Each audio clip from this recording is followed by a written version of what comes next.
Welcome to season 14 of the Parenting Aces podcast. I'm your host, Lisa Stone, and this is our second to last episode of the season. Hard to believe that the holidays are almost here, but here we are, and I'm super excited to have a great guest for you guys today, Jeff Greenwald. I had met Jeff, I don't know, 15 years ago maybe, and we have stayed in touch over the years. But Jeff has recently published a new book, and I'm going to read the title because it's a little bit long. It's called The Mental Edge for Young Athletes, a World Champion's Mental Toughness Guide for Athletes, Parents, and Coaches in the Digital Age.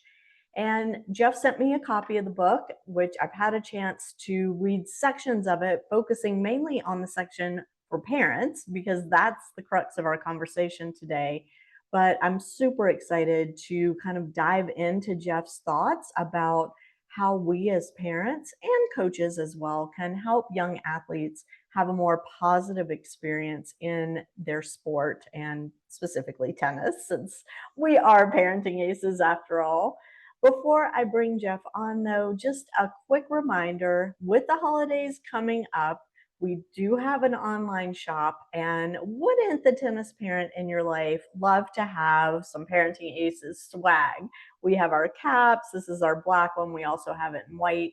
We have long sleeve shirts and other items as well. So please take a look. Go to parentingaces.com/shop. Also, be sure to check out the show notes for this episode on our website, because it will have a link to Jeff's book and to his website and to all kinds of other pertinent information. So I hope you'll take a look.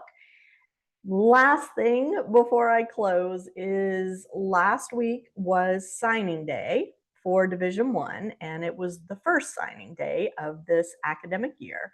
And I just want to remind you guys that if your player hasn't yet committed to play college tennis, but wants to play college tennis in the 2026-27 school year, do not give up hope. I know you guys have been inundated with seeing signing messages, and social media is great for helping us promote all the good things in our life, but it's also great for inducing stress and anxiety if you're not one of the ones who is already committed to play next year. So if you find yourself, or your child finds themselves in that position, I hope you'll reach out. I am here. I am happy to set up a consult with you and talk about what your options are between now and the time your child graduates from high school in the spring. So hit me up. I am here for you guys. Now I want you to sit back, relax, and enjoy my conversation with Jeff Greenwald. Jeff, it is so great to see you and to get you on the podcast and to dive into your book, which I am super excited to share with the Parenting Aces community. Welcome. Great. It's great to be here, Lisa, with you after so many years. I know we did this a long time ago, I think. So, yeah. Yeah. And we've got a lot of information to share. And as we were chatting offline, I was telling you, reading your book, it's almost like you've been lurking in our Facebook group and, picking all the questions that come up repeatedly among the parents, because let's face it, tennis is not that complicated. It's difficult to master, but the same issues seem to just keep recycling over and over and over again. And being in this arena for so long, and you've been in it even longer than I have, everybody feels like when it's happening to them or their child, that this is the first time anybody's ever seen this thing come up before and nobody's ever experienced this. But I think we can all take comfort in the fact that knowing that what we're going through a lot of times is a communal experience. And I think that's why Facebook has been so useful, despite all the things that I don't like about it. But it has provided a forum for people to come together to discuss things that they have a common interest in, right? And what more important than your children, right? I mean, not much. Yeah. So, and tennis is a jungle, and it's really such a challenge. And I have great empathy for parents, and the whole triad, parents, coaches, it's just, and players, it's a very challenging to navigate with so much emotion and winning and losing right in your face in a 2 hour period, right? So it's a lot. And then you have to come back and do it again, regardless of the outcome, right? Right, and one winner at the end of the week, you know? Yeah. Yeah, and I forget who said it. Like the reward for winning a tennis match is playing another tennis match. Which, with the right perspective, it is a great reward, right?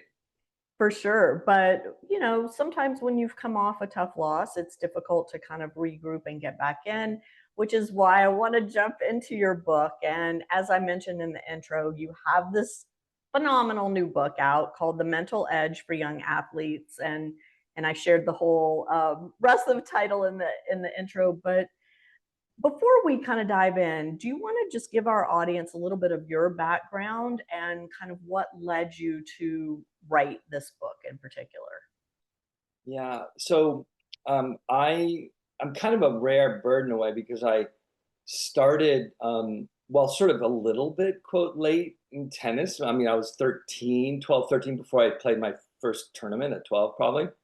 But when I told my parents at 12 I wanted to be a pro tennis player, in 3 weeks, I found myself on an airplane heading down to the Bollettieri Academy, now IMG. And so I lived with 60 other kids from around the world for 6 months, and then went home and back again for another year and a half of my adolescent, uh, development. And so I I played and lived without parents around to be watching my every match and practice matches, which felt like matches actually there, because it was Lord of the Flies there. Winning was important. But just what I recognize is the impact that we all have on one another, and that how we relate to each other will impact performance. And I had my own relationship with my father, who was great in a lot of ways, but he also really liked when I won.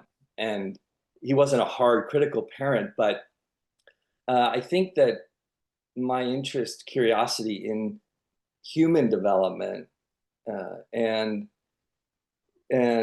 seeing how we can sort of adjust and maybe transform what we're doing in the moment, and as an athlete or a parent, what we're doing, if we get awareness around it and we really are committed to being a different sort of kind of a parent, we can really make changes, and significant ones, especially when kids are so young, so impressionable.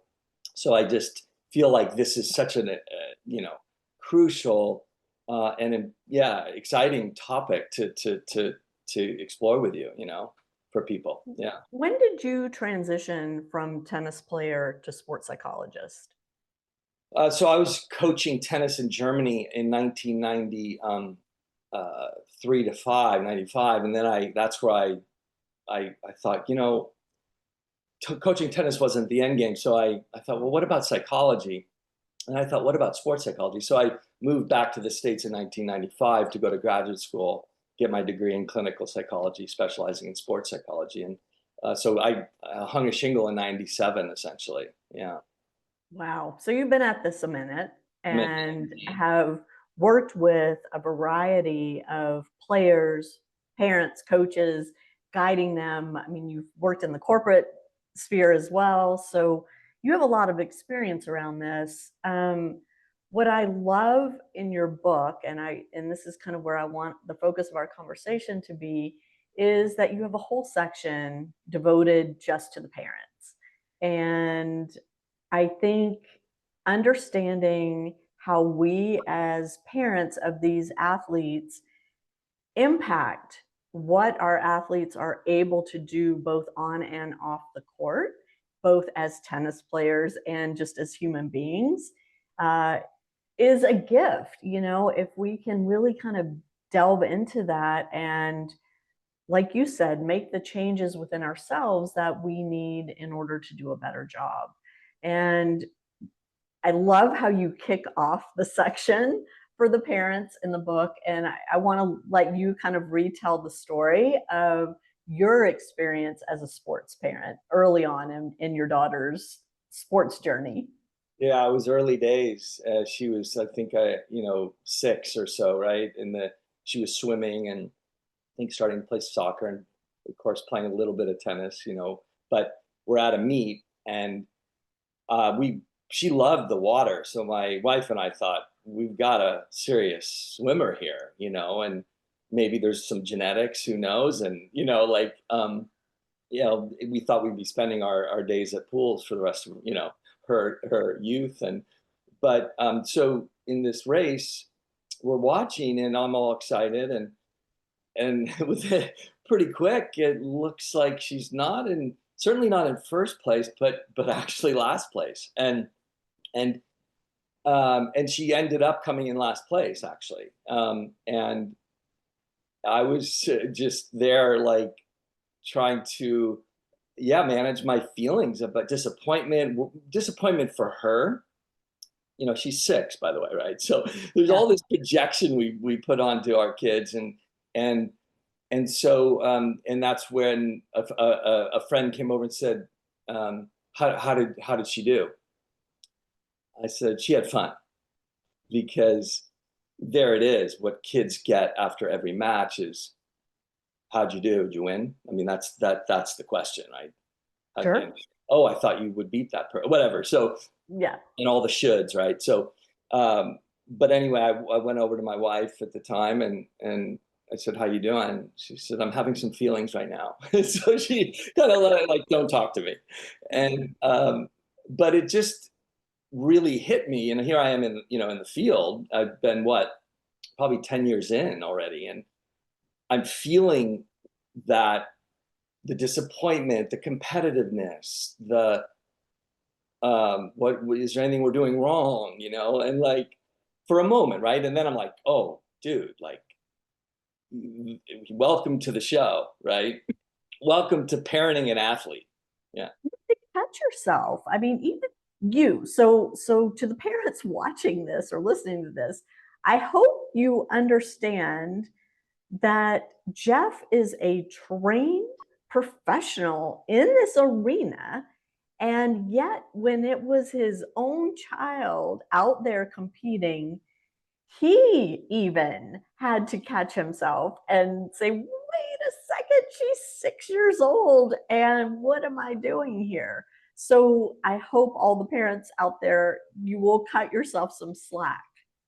Yeah, really, truly, because we're human, right? And we care. We love our children and want them to do well and be happy. And even if it's just wanting them to be happy, which is really, I wanted her to feel good about herself. And but those primal feelings do come up as well, right? And you want to be a good parent and all this stuff, right? So Well, but let me just interject, because what kind of jumped out at me as I was reading this story of your daughter's experience was that you were very real about the fact that, you know what, I wanted her to win. Like, that was going to make me feel good as just a person, to be able to have this kid who is a winner, and I'm using air quotes here for those listening. Um, and that's a normal human response. I mean, yeah, it's okay for our own ego to come into play. What we have to learn to do is manage that so that it doesn't negatively impact our relationship with our child.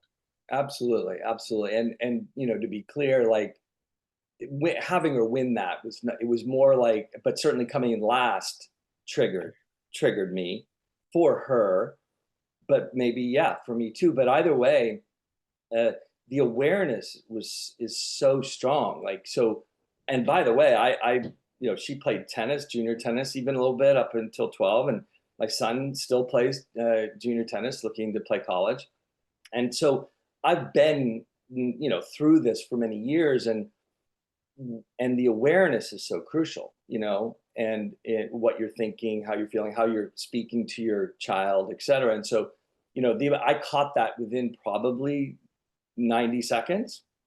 to 2 minutes, like I caught, like, wow, like I literally went, wow, to myself, like, oh, okay, it's then refocusing on the effort and the fun and the whole thing. And so that awareness, which is why hopefully this will help people, is just, it's really so important, right? Right.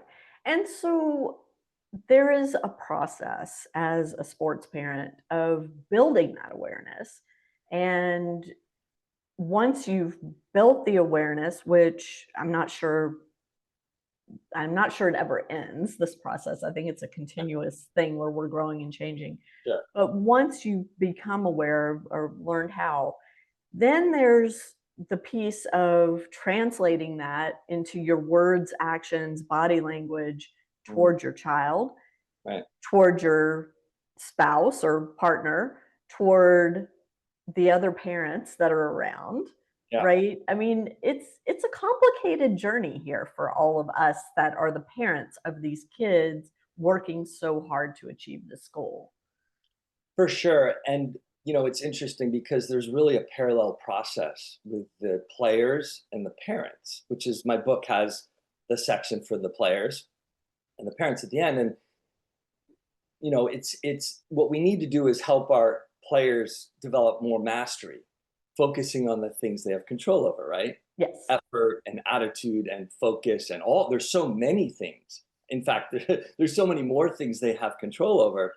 And the one thing they don't, as you know, is whether they're going to win or lose. So that's only partial control. So it's, as a parent, it's the same thing. We're trying to really create this inner feeling of mastery. So it's a goal orientation of, like, I want to communicate better. I want to manage these moments and these triggers. And I want to, because if you really want your child to grow up through sports and learn all these lessons, which is such a great, incredible, right, learning ground, uh, that you have to embody the um, the perspective that, I really want my child to learn how to lose, or they need to learn how to regulate themselves, to manage their emotions, and how they communicate with them after the match, for example, not focusing on what they did wrong and the technique and the tactic, but,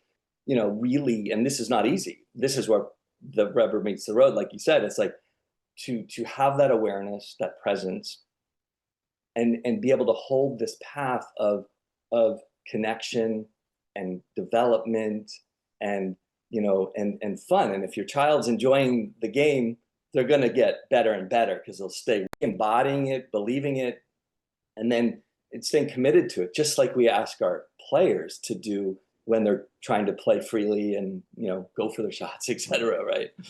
Yeah, absolutely. But again, leaving space for the likelihood that from time to time we're gonna do the wrong thing, say the wrong thing. 100%.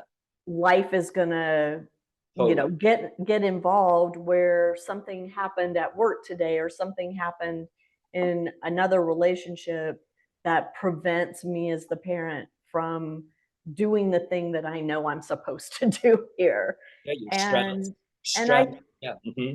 yeah, and I think that's really important for people to hear and understand.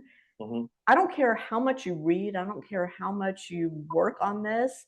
We are human and we are going to make mistakes and we need to forgive ourselves, but we also need to own those mistakes and have that conversation with our child, not right after a tennis match, but in a neutral setting where I think we kind of leave this out of the conversation, Jeff, that as parents, we are not infallible, Yeah. and that's an important lesson to teach our children too. Yeah. I was doing a talk last weekend for USTA NorCal, and I talk about a remote control that the kids, my book is sort of like helping kids develop a remote control. We put the buttons on. They got to be the ones to press it, and the parents too need their own. And one of those buttons is the permission to miss. permission to miss. So for the kids, have that. It's okay, Bobby, and parents need to have that too, as you said, right? Because you're gonna say something that you didn't mean, or in an emotional moment, and you just, whether it's, gosh, comparing your child to someone else, which is horrible, or if you only did this or that, you might have won and all that. So there's so many places, so many traps, right? But totally, I mean, it's we're human and we make mistakes, and owning that, and even repairing going back to your child and saying, sorry, I just got a little heated. I'm really, I care about you, and I just I got a little bit wrapped up, and I'm not going to do that again, kind of thing. Yeah. I think it's very valuable for kids to see parents acknowledging that when they make a mistake. Yeah, absolutely. So one of the concepts that I love that you incorporate into your book is the idea of empathy and understanding as the parent what your child is actually experiencing on the court, off the court. And I think this is easier for a parent that came up through competitive sports than maybe it is for a parent who has not done that. But it's a skill that we can all develop. Can you kind of dig into that idea of empathy a little more, Jeff, and talk to us about why it's important and how we can be better at feeling empathy and then sharing that with our children? It's a really wonderful point and topic, because it's really, really easy, as you know, to get caught in tactic and technique and UTR. We probably need some time for that conversation. And, Yeah. yeah, a couple weeks. But there's the part about getting better in performance, essentially. How are they performing, and measuring that based on who they beat or didn't, and then there's the human part, right? And they conflate, which is the problem. As a parent, they get conflated, and so you're no longer seeing your child or feeling what they feel, because you're also caught in the jungle and so forth. So UTR jungle. And so, really stepping back, it requires you to step back. Your mind, your thoughts are going, you're feeling tense, right? Anxious, and to have, it's something called metacognition. You can actually, when you step back, you can see what you're thinking and feeling. Like it's like an event happening, And when you get more awareness and more motivation for this, you can step back and then really try empathy isn't easy. It isn't. And so and especially if you didn't get it as a child yourself, right? So to be able to really imagine not how you would do it if you were there, that's not empathy. It's, how is my child feeling in this situation, knowing them? How, are they feeling anxious? Are they feeling, distracted? What kind of pressure are they feeling? So it's being able to step back, observe yourself, pause button, and then, really remember your child is young. Their brains aren't fully developed until they're 28, right? So our job is to be their brain for a little while, right? So we need to act the way we want them to feel and be, right?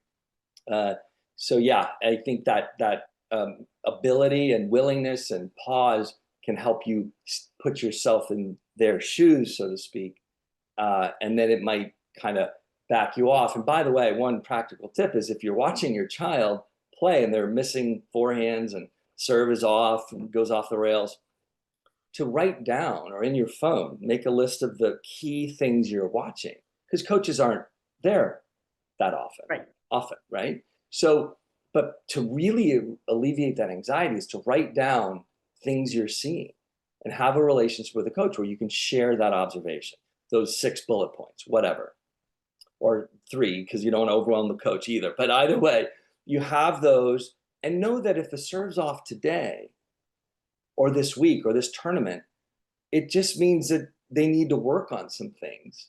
It's, and then in a month or 2 or 3, it'll be fixed.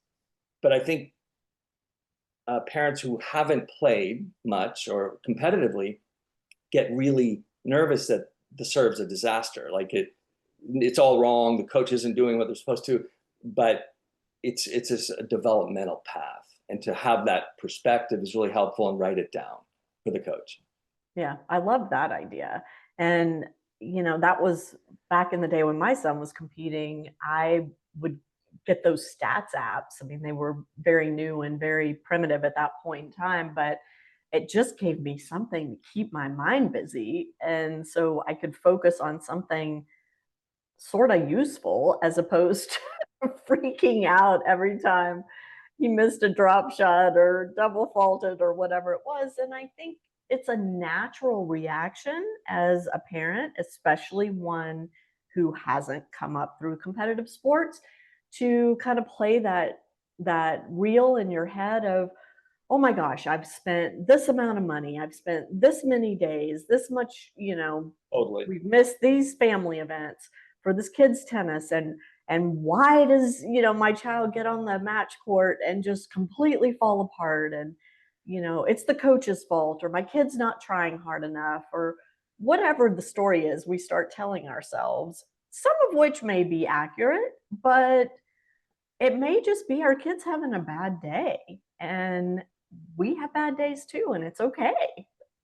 Right. And that's part of it, right? The developmental path is not a straight line up, and it's these dips, and we talk about learn from your setbacks and failures, and that's important to apply when we're watching our kids, that these developmental hiccups are the very things that we need, data we need to improve that serve even more. Because think about it this way. If they're doing pretty well, say, let's stay with the serve for a moment, pretty well is decent, but it didn't help them a whole lot. It just didn't hurt them as much as it did the last match. That's data we need, right? And so if it's kind of goes off the rails, that gives us, the kids, an opportunity, and the coach, to make it even better. So we can know that intellectually, but it's these kind of bullet points to really bring in. I talk about intentions for players to have 2 intentions going into the match, to swing freely, to step into the ball, to breathe between points, and these sorts of things.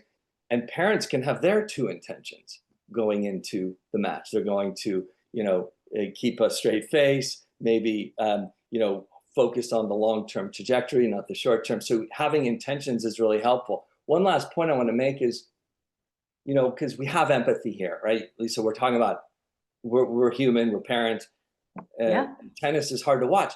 Think about the giving up control is hard for any human, right? Giving up control in life. We don't like uncertainty. We try to do anything we can to make life more certain. And there we have a kid who we love the most in this world, care about, and we have no control. There's nothing we can do in that 2-hour period. That's not an easy thing. Right. Yeah. No, that's a great point. And I think, for a lot of us, that is the biggest challenge, especially those of us who know enough about the game to be dangerous as tennis parents. We're watching and saying, well, I saw him do this in practice, and if he would just turn his shoulders, or Right, he would have won that match. Yeah. Or if he had just had that protein shake between matches, this whole thing would be different. Right. We start to go down those paths. Rabbit holes, yeah. Not good for anybody, for sure. Which leads kind of to the second piece of your parent section, which is you entitled "Tread Lightly When Offering Advice." Talk to us about that one.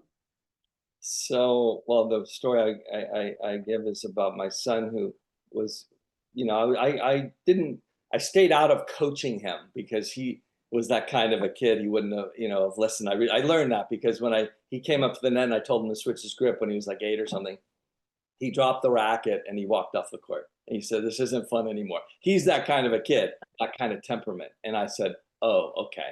So but I did stay with that a little bit. And next time I tried something else, hey, can I give you a suggestion? He said no. And so, but another time it was pretty. Wait. Yeah. He said no. And then did you like back off? Yeah, totally. I'm like, okay, no worries. Yeah. They kept having fun doing our thing. See, good on you. That's so hard. Oh, totally. No, I would absolutely for the last 10 years or so, I have let him run his show, his program. He's looking at D3 schools now. Very talented kid, but I just knowing this, I probably went, maybe too far the other way of like, yeah, whatever. But anyway, so, but then one time I praised him. I said, wow, that was an amazing shot, good job staying down. And then he looked really happy. And then I said, oh yeah, keep your head down or something. And next time. And then I gave him another positive, and he was, kind of beaming. So that praise is important, just pointing out. It's so easy to point out what the kids aren't doing, right? So you just see, I would be on the court with them hitting. I'd be like, I see all kinds of things. If that continued over weeks and months, we'd be spending thousands of dollars on lessons in 2 years because he's got the wrong grip. So I had to suck up all of the knowledge I have about the game, tactically, technically, mentally, and I would have to keep it. And he I had to work on that and keep it, to myself. And I do what's called a drop and roll. In the living room, I might just say something like, oh yeah, keep your head up on that. It works great. That's it. Drop and roll. And it was like a seed, or, something else, but I was very judicious about what I would say, especially after matches. And I literally, the classic, where do you want to go to have lunch? I did not bring up intentionally the match. I'm playing, it's sort of like playing chicken with your kid, because it's like, if the elephant's in the room, in the car, and it's like, you're not going to talk about what just happened. And literally, it's like, you change the channel. You just absolutely change the channel. Because if you get caught in that whole drama, all the emotions, I'm going to quit, they're just mad. They don't want to quit per se. But yeah, all of that emotion, we have to just remember their brain is not fully developed. Our job is to regulate ourselves. So, put our oxygen masks so they can put theirs on, and all of that, right? Right. Awareness. But it's easy to sit here and talk about this stuff and say these things when you're not in the heat of the moment. And, you said when they're upset after a loss and, I want to quit. Well, no, they don't. But the truth is, in that moment, that is how they're feeling. And I think the challenge is when we realize that my kid's in emotional pain right now. This thing just happened on the court, which is their happy place if things are going well. And I need to fix it because I'm the parent, and that's my job, is to fix it. Okay. And I think that's just our impulse, right? And we have to control that. And it's so hard. So hard. And that's why coming back to having those bullet points of what you see in the match, and have it, and know that it will be taken care of. It will, the coach will take care of that. It's a process. It's part of the deal. And anything that we try to do in the short term in the car not only doesn't help because they're not available emotionally. There's no receptivity of that. Right. It makes us feel better that we're imparting what we got it out at least. We're not, but it hurts. It actually demotivates and creates a weird relationship to the tennis, and it gets worse over time, right? Sure. And so that moment of pausing, like you said, yeah, everything's easier said than done. But that moment of pausing and knowing you have the data, you will share it with the coach, is huge. And then knowing that, them knowing and believing that you don't care, you care about the experience and the growth, and that this is a long-term path and not just the winning and losing and they should have won and what they're doing wrong. If you get your child to believe that, you believe that, if you can track me on this, that is the biggest win of all. And I love that in theory, but the reality is we do care if our kid wins or loses. We can't help that. I just think it's human nature, for lack of a better term. And I don't think pretending that we don't care is necessarily the answer, but figuring out how to regulate that and communicate it in a way that doesn't put additional pressure on our child is the challenge. Because, I mean, just like you were talking about with your daughter's swim meet, your immediate reaction to a loss is, oh, you know, you can't, I mean, that's natural. You want your kid to win because it makes them happy, but let's face it, it makes us feel good as well. We have to acknowledge that, I think. So here's the dichotomy that happens. And again, it's really cool because we can look at the player and the parent. As a player, it gets really all or nothing, where, oh, it's all about the process and not the outcome. BS. That, I mean, selection process, including college, is based on a ranking and UTR, et cetera. So where we go wrong with it is saying, oh, okay, we can't say we don't care about winning. Of course you can't. It's about caring about something else as well. And why we can't balance this out in conversation. It's like, I wrote an article many years ago. How do you play freely when you care a lot or something? Do you care about winning? As a parent, you care about it. Losing kind of hurts for various reasons. But what we do is we start using a different metric system. The players are using a different metric system of how loose were they? How focused were they? How intentional were they? How resilient were they after losing points in games? And as a parent, having an inner scorecard, right? Where, how calm was I? How aware was I? How did I communicate in a loving way still? Did I get hooked into the technique and tactics? So each player and parent have their own inner scorecards. So it's not that you don't care about winning. And by the way, with my daughter, it was about mainly, the feeling of like wanting her to, feel good. But it was like a surprise. But it doesn't have to be so dichotomized, and we need to bring it together. Yes, we love our kids to win. It stings when they lose, especially a close one.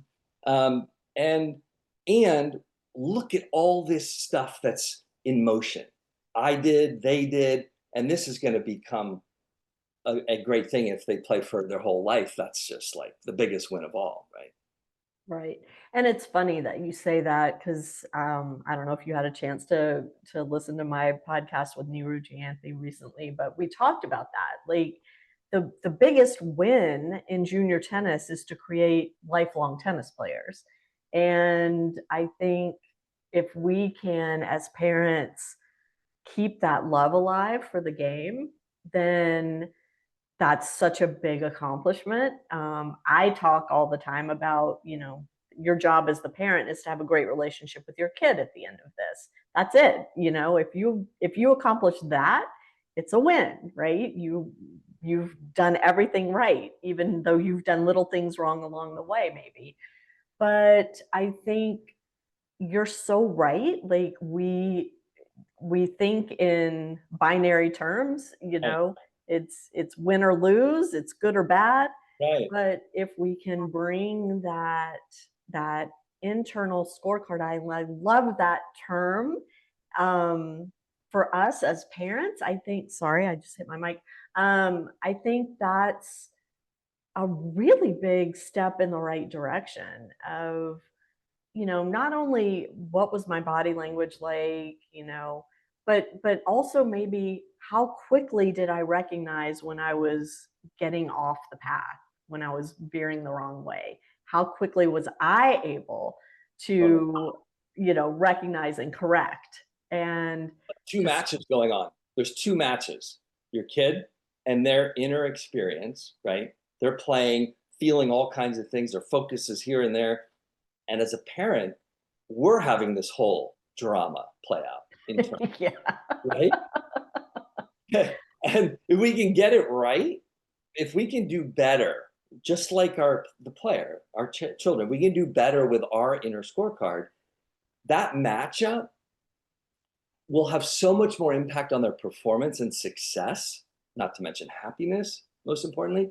But that, and the irony of it is the tennis specifics, the head that's coming down on the serve, the rushing the shots, or that stuff is the least of it. Yeah. That's kind of the easy part. It's just knowing what those points are, and the coach corrects those. The inner scorecard, that metric is, you get that right, you are crushing it.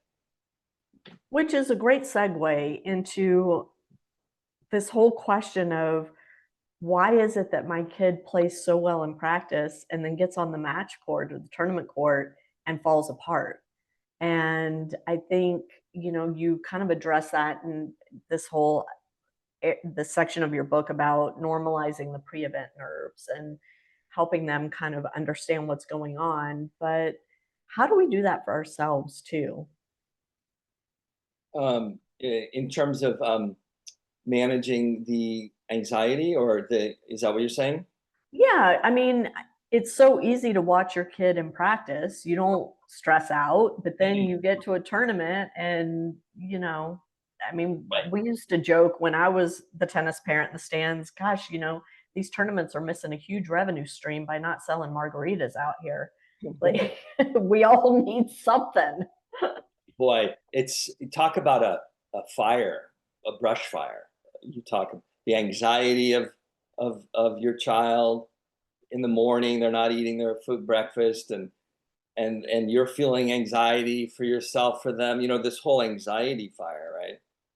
And so I talk about helping kids create a new relationship to the anxiety, right? When they feel nervous, when they feel that the butterflies and the pit and the nausea, when they're quiet, like to normalize that, to say, you of course you feel nervous. Every athlete does, and I get it. And also for ourselves, to, again, awareness of our own anxiety and tendency to want to control or fix, and to let them have their feelings. So what I try to teach families is that this adrenaline, this anxiety, I mean, thank God we have that, and if we knew how the matches would go, how the day would end up, it wouldn't be as fun. I mean, sports we'd lose the whole drama of sports if we, like, oh yeah, you're going to lose 6-2, 6-3, you're going to win that one. Like, no, we don't know that those feelings are a gift. So I think that's just important to remember. And what was the other thing? So yeah, anxiety is really what we're talking about. That takes over.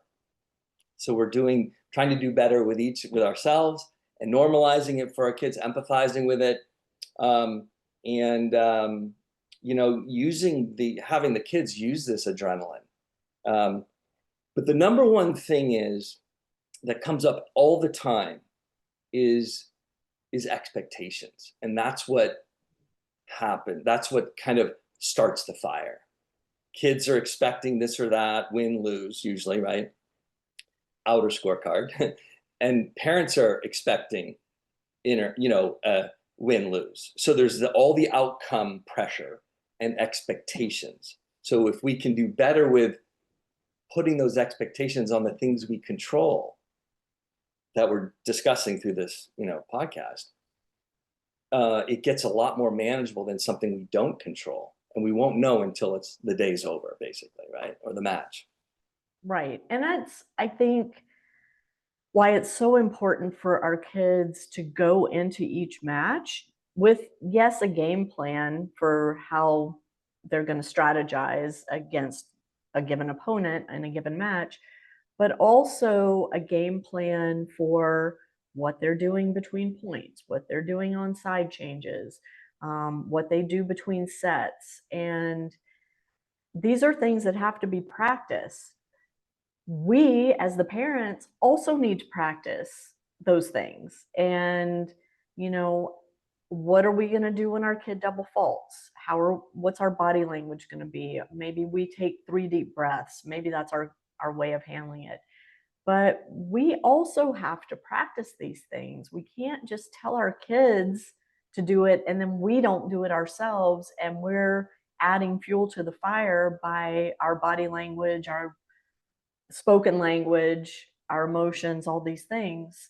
So, do you have some tips for parents who are committed to practicing the inner scorecard things ahead of a match so that when they get in that situation, adrenaline doesn't take over in a negative way? Yeah, great. And I would come back, Lisa, to your point about how you managed it with the app, kind of take stats and that kind of thing. Which, if kids think you're doing that, that can be problematic, of course, in the context of performance, and so that needs to be factored in. But um, you know, if if you're looking for patterns in the match, so your child's playing and is the ball toss low? How do they react to the first double fault, second double fault? Are they doing anything to relax themselves? Or do you see a pattern in the way that, do errors come in bunches? Are they, at some point in the match doing better than, after they lose the first set and then all of a sudden they free up? And what are you seeing specifically? Are they kind of releasing through the ball more? Is there anything technically you can say? I mean, you could sort of have it be a self-educational thing where you're really looking for as much data as you can. I mean, that's one way to go if you're one of those parents who really needs to be involved and sort of help guide the trajectory, which parents are part of this. And tennis is unique in that way, right? Coaches, parents are, it's a tough role that we have as parents of tennis players in particular. So to say the least, right? But to be looking at on court between points, the behavior, is there any cues, things you see that help them play better, or, and so this can all be sort of used as data. And I think that's keeps parents maybe productive, but also having a mantra, saying to yourself, like, plenty of time, like, this is all part of the learning, taking the deep breath, of course. I mean, essentially, it's doing what we're asking our kids to do, right? To take a deep breath when they make a mistake, to be aware of how tight they are, so they can release through the ball a little bit more, so they can commit to those 2 intentions. That, looking to kind of, reset when they go off track. As a parent, we can do exactly as we want our kids to be doing, right? With the resetting and the mantra, and holding ourselves in a more loose, relaxed way. So it's a fascinating sort of process where we're these 2 matches going on, right? And Yeah. if you do your match well, guess what? It's going to actually help your child, so you have more control than you think and feel when you approach it like this. Even though it doesn't feel like you are, because you're not fixing the string of errors they just made, but you are over the long term, helping tremendously.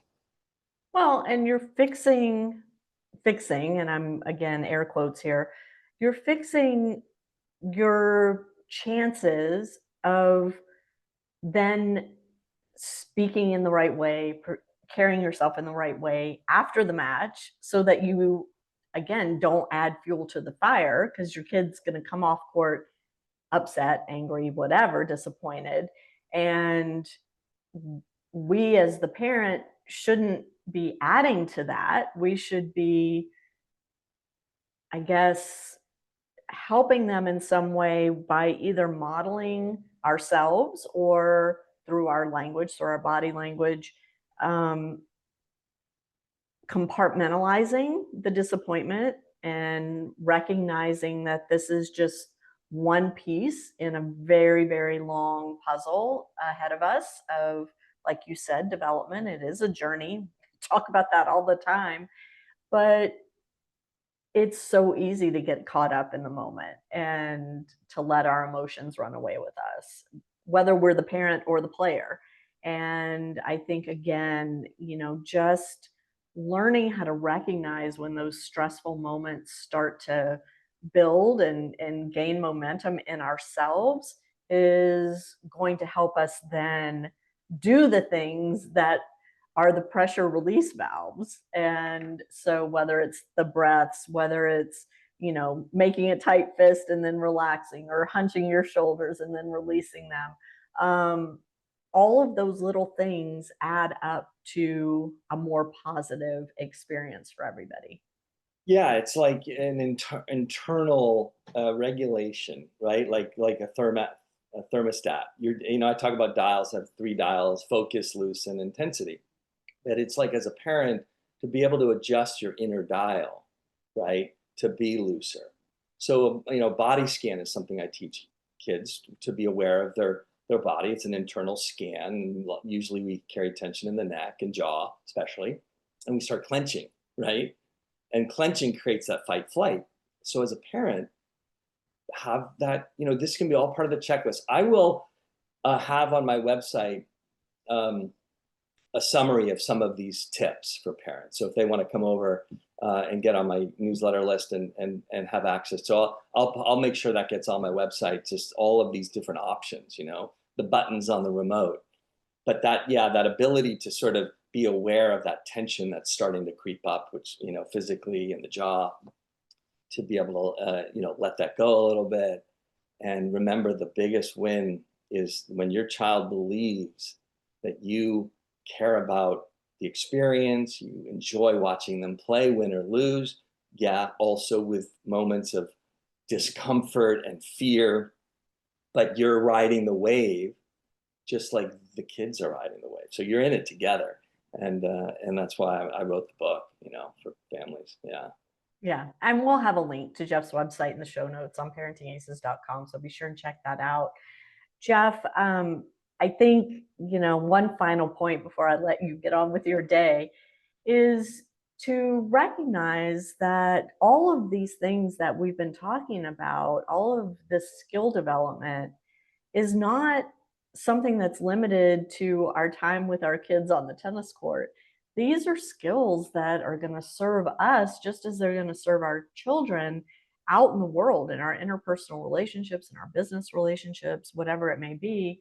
And I think, we're all works in progress. We all have areas in which we can improve, but it does take intentional effort in order to make those improvements. And what you and I have been talking about today is some specific things that we as parents can do, that we can help our children do. But they're, innumerable options out there. And I think the key for me was the recognition of what I was doing and when I was doing it and what was triggering it. And then finding different things that help me manage better. And it's different for every person, but there are so many great tools out there. I think reading your book is a great first step for a lot of families. And by the way, this book isn't just for the parents to read. There's some incredible information in there for our kids as well. Yeah, no, great, Lisa. And I'd like to just lastly add, look, we both know the metric system has been set with UTR and competitiveness for college and all of these things. So that metric system is clear. But the inner metric that we create, like we've been discussing, right? The awareness and, managing our feelings and communicating, in a loving way, staying connected to our kids and not putting winning and losing at the top of the list. When we have that going on, we are sort of pushing back against the poison or the really negative effects that all of that can have in our society at this moment, right? So it's a pretty important and a great opportunity time to really, double down on this as a parent, right? Yeah, for sure. And maybe you'll come back next season and we'll do another episode on the pressure that kids are feeling from these rating and ranking systems that are in place and how we can help them manage that better. But for now, I hope everybody watching or listening will immediately go. It's on Amazon is where the book is available. Go to Amazon, order Jeff's book. Again, we'll have the link in the show notes, so make it easy for you guys. And I just want to thank you so much for coming on and digging into this a little with me. It's been a blast, Lisa. Yeah, I appreciate all that you've been doing for so many years as well. So yeah, let's do it again for sure. Yeah, and I appreciate you too. And it's been fun to follow your career over the decades, which, gosh, we're both getting older, but Yeah, thankfully, I guess, Jeff shared with me he's now working with, kids that he used to work with. So we're just kind of at that stage in our lives, but it's really exciting to watch these kids grow through the sport of tennis and take it into their adult lives and make a difference in the world. So fun to be a small part of that. absolutely. Great to see you, Lisa. Great to see you too. Oh, Yeah. go ahead. Happy holidays too. Yeah. Absolutely. Same to you and to your family. And to my listeners out there, thank you so much for tuning in. We'll catch you next time on Parenting Aces.